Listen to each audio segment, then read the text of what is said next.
Hello everyone, happy Saturday. I'm here with Leah. We are going to train legs and I thought let's do a little mic'd up leg sesh. I've never recorded a leg sesh for YouTube or any training for YouTube before, so I'm going to take you through our sesh, explain why we're doing what we're doing. Gonna do glute focus today, yeah? Glute focus legs? Yeah, Slay.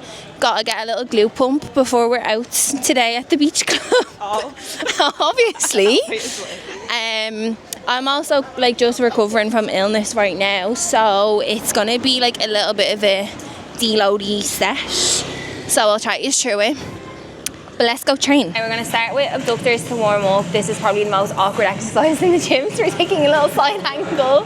The glutes firing. Do you ever get in a new gym, 50 kilo feels like 100 somewhere and it feels like 10 somewhere else? 50 should be 50, right? Should be 50 everywhere.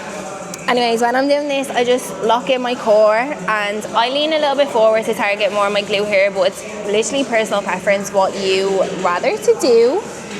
I like to do 15 of these just to get nice and warm on a new hip thrust machine. Anyone with gym anxiety and is scared of embarrassing themselves, honestly don't be, because we're dumb and dumber here. Okay, this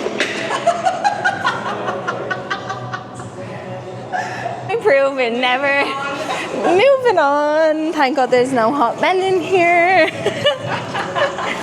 Anyways, if you're scared of embarrassing yourself, don't be. This is a literal roller coaster. Yeah. So anyways, whenever going on a new machine, I'll always do it with no weight just to suss out my form and stuff. Let's see this now. So you want this to be resting on your hip bone, ankle in line with knee. And then I always think with a hip thrust, you want to tuck your ribs down into your hip, keep the core engaged, and then thrust up, squeeze the glute, come down nice and slow, and then thrust up. The range of motion on this is kind of not 10 out of 10, but actually good glute engagement. I've just put 20 on each side here to start off, see how she feels. We're gonna aim for between say 8 to 12 reps, gonna do 3 sets. I always go a little bit lighter on my first set, see how it feels, and if I can go heavier, go heavier. But on a new machine, you just never really know, so let's see. Core engaged, chin.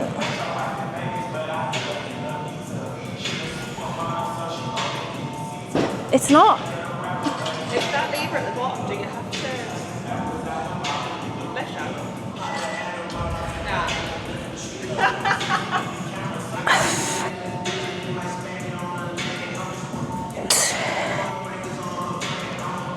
This is pretty heavy, to be fair. Squeeze at the top, drive down slow, big push.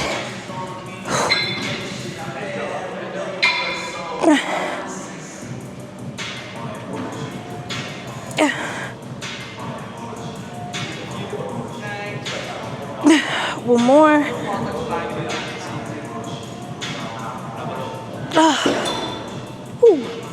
Okay, we're on to RDLs, and get the wrist straps on for RDLs. Your grip is always going to give up before your legs actually will. So if you're struggling with an RDL, you can't go any heavier, or even anything like split squat, anything where you're holding weights, put the straps on. So we're going to just go for 2 heavy sets of RDLs. So I'm going to go with 25s. I've deload session, I don't really know her. Anyways, let's go. Oh, heavy. Let's go. Second set, Leah, stop press to record while I was speaking. So what I was saying is cues for an RDL. So as well, when you're picking them up off the floor, mistake I see a lot of people make is they lift up with their back, and that's actually where people get injured. So if you are picking up the weights off the floor and they're quite heavy, step up onto your hunkers and push up through your legs rather than your back. So we're out of breath already, but RDL cues. Shoulders pinned back, nice and tight. Core engaged, and we want to focus on pushing the hips back as if you're trying to shut a door behind you, with a straight back. So little bend in the knee, chin tucked, drive down, stop about here, and then thrust back up, squeeze the glute, down and up. Girl's got a runny nose, I've been ill. Aiming to do 8 of these. Last one. So when training when you're ill as well, or coming back from illness, we don't want to go right to failure. So I could have done another like 2 reps there. It doesn't look like it, but I could have done another 2 reps there. And that's what we want to do if we're not training to failure. Your heavy compounds. So for us today, that is your hip thrust, RDL, and we're going to do reverse lunges. And then our accessories was our abductor, and finish it with leg curls. Okay, so Smith machine reverse lunge. Typically, I would do this one facing this way, but for the purpose of the video and the demo, I'm going to go this way. The reason for that is because you can see the machine is angled this way, so you want to go like against the angle. But anyways, it's fine. So with this, to target more glutes, you want to lean a little bit forward and like push that hip back. So I'll just like kind of demo what I mean. A lot of people with a lunge are going to say that they either feel it in their glutes or in their quads.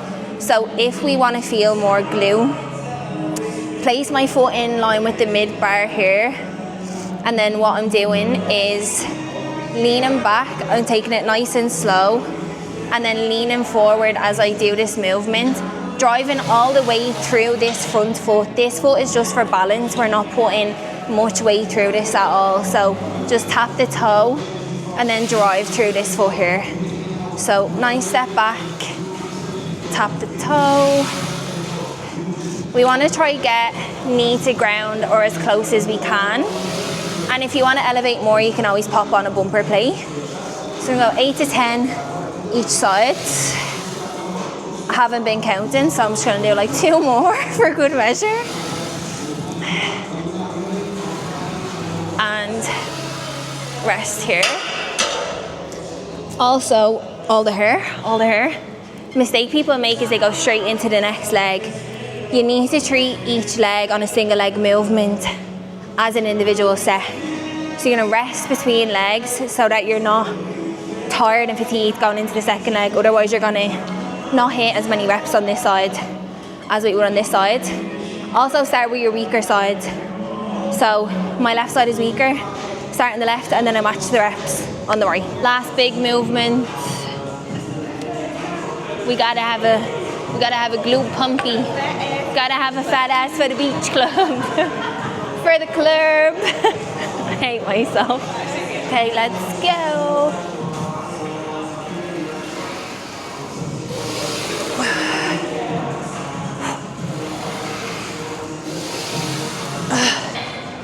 Final set.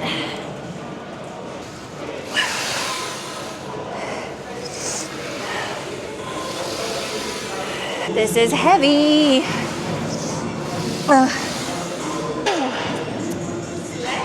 Heavy. My nose is so running. Chin is almost done.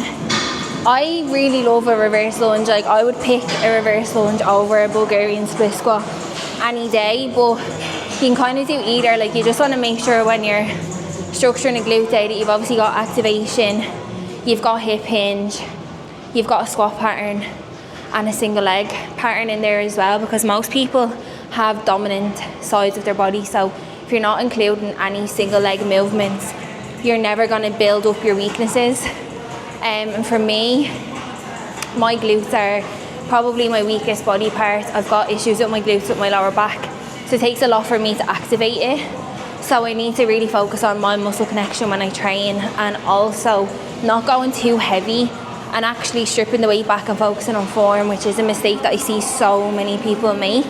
So heavier doesn't always mean better when it comes to training.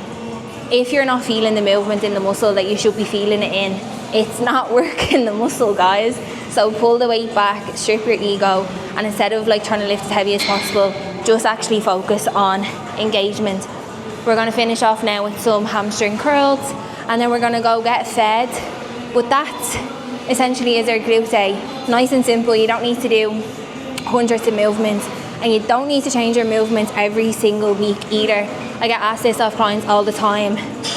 Why aren't we changing my training plan every week? Because if you change your training plan every week, you would lose your head in the gym trying to find new machines all the time.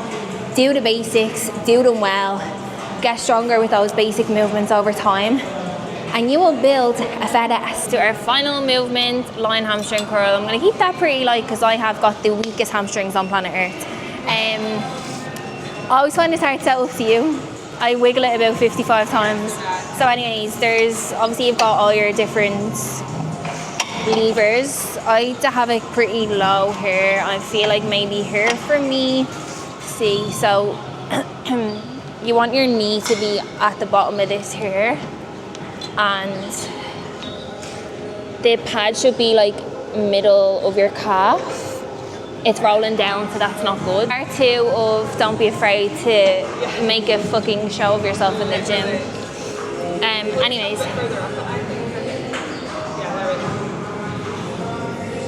So yeah, you want your hips pressed in the pads, hold on to these. Keep yourself tucked in nice and tight. There we are. That is very light though, so let's go a little bit heavier. Where that I am a qualified coach and that I know what I'm doing. Sometimes machines are scary though, guys. Oh, that's heavy. It's either too light or too heavy.